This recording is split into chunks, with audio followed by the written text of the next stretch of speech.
Hello, എല്ലാവർക്കും സുഖമാണെന്ന് വിശ്വസിക്കുന്നു. എന്തായാലും നമുക്ക് വിശേഷങ്ങളിലേക്ക് പോയാലോ. അങ്ങനെ എല്ലാവർക്കും എല്ലാ കാലത്തും വിജയിക്കാനായിട്ട് പറ്റില്ല. അങ്ങനെ നല്ലത് ചെയ്യുന്നവർക്ക് വിജയിക്കാൻ പറ്റുമായിരിക്കും. പക്ഷെ എപ്പോഴും മറ്റുള്ളവർക്കെതിരായിട്ട് ദോഷം ചെയ്തുകൊണ്ടിരിക്കുന്നവർക്കോ അവർക്കൊന്നും എപ്പോഴും വിജയമില്ലെന്നേ. അതൊക്കെ താൽക്കാലികം മാത്രം. അതുപോലെ തന്നെയാണ് മാനസയുടെയും കാര്യം.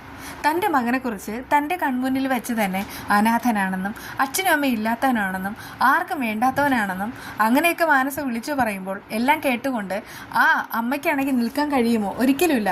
അങ്ങനെയാണ് അവൾക്ക് ഒരൊറ്റ അടി കൊടുക്കുന്നത്. ആ ഒരു അടിയിലൂടെ അവളാണെങ്കിൽ പാവം കൺമണിയെ ചതിക്കാൻ നോക്കി.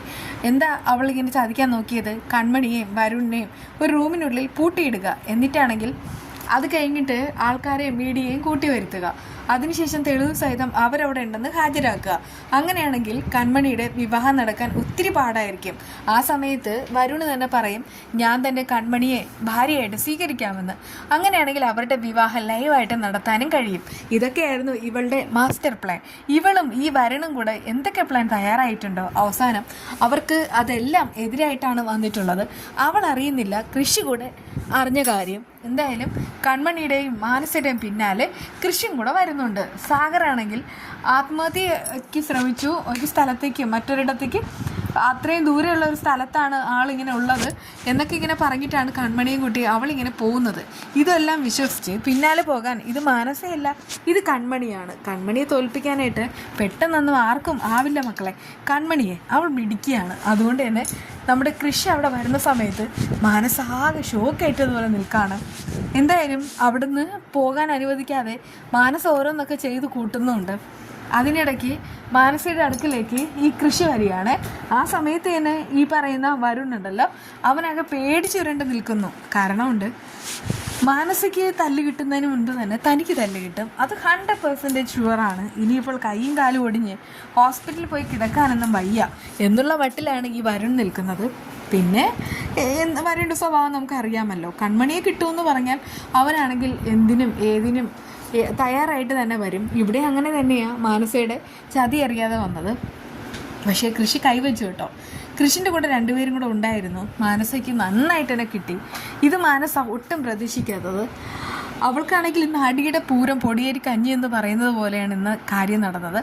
സുജാതയുടെ എന്ന് നേരത്തെ തന്നെ കിട്ടിക്കഴിഞ്ഞു. എന്തായാലും ഇവൾക്ക് കിട്ടിയ തല്ല് അത് ആവശ്യം തന്നെയാണ്. പലപ്പോഴും നമ്മൾ തന്നെ ഇവൾക്ക് തല്ല് കൊടുക്കാനായിട്ട് ആഗ്രഹിച്ച് കാത്തു നിന്ന നിമിഷങ്ങളുണ്ട്. അങ്ങനെ ഇതിപ്പോൾ ഈ കൃഷി ഒരു കാര്യം ചെയ്തിരിക്കുക. കൺമണിയും കൂട്ടി കൺമണിയെ രക്ഷപ്പെടുത്തി പുറത്തിറങ്ങി. അതിനുശേഷം അവനാണെങ്കിൽ ആ വാതിലടച്ച് കുറ്റിയിട്ടു. എന്നിട്ട് പൂട്ടി താഴെ എടുത്തിട്ടാണ് പോണത്. അതായത് കൺമണിയെ കുടുക്കിയ അതേ ഉപായത്താൽ മാനസയും കുടുക്കിയിട്ടുണ്ട്. ഇനിയിപ്പോൾ മാനസയും വരണം 2 ദിവസം അതിനകത്ത് കിടക്കട്ടെ. അതിനകത്ത് കിടന്നിട്ട് രണ്ടുപേരും നല്ലത് പഠിക്കട്ടെ. എന്തായാലും ഇനി മാനസ വരുണിൻ്റെ തലയിലാകാനുള്ള 100% ചാൻസ് ഉണ്ട്.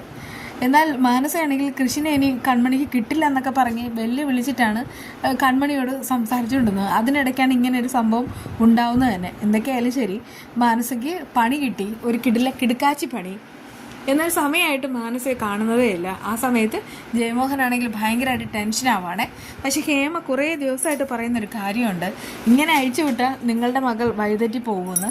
പക്ഷെ അയാൾ കേൾക്കുന്നേ ഇല്ല. എവിടെന്നെങ്കിലും പണിയും മേടിച്ച് അവൾ വരുന്ന സമയത്ത് മാത്രമേ നിങ്ങൾ പഠിക്കുകയുള്ളൂ എന്നൊക്കെ പറഞ്ഞിട്ട് ഹേമ ഇടയ്ക്കിടയ്ക്ക് ഈ ജയമോഹനെയാണ് ഉപദേശിക്കാറ്.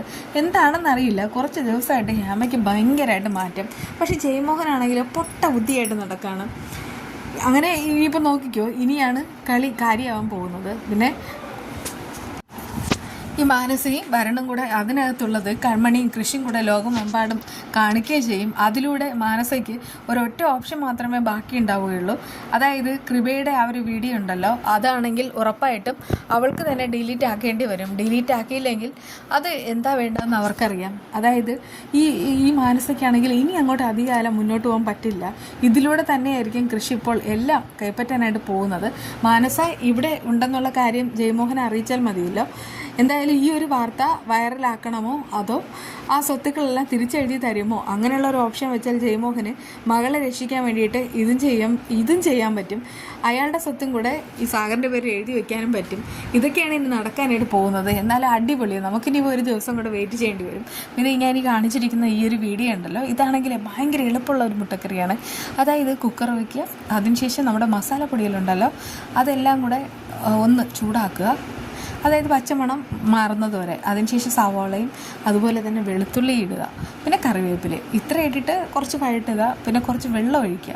ഈ വഴട്ടുക എന്ന് പറഞ്ഞാൽ ഒരല്പം ഒന്ന് ഇളക്കിയാൽ മാത്രം മതി. എന്നിട്ട് കുക്കർ ഇങ്ങനെ അടച്ച് വയ്ക്കുക, ഏതാണ്ടൊരു 3 വിസിൽ.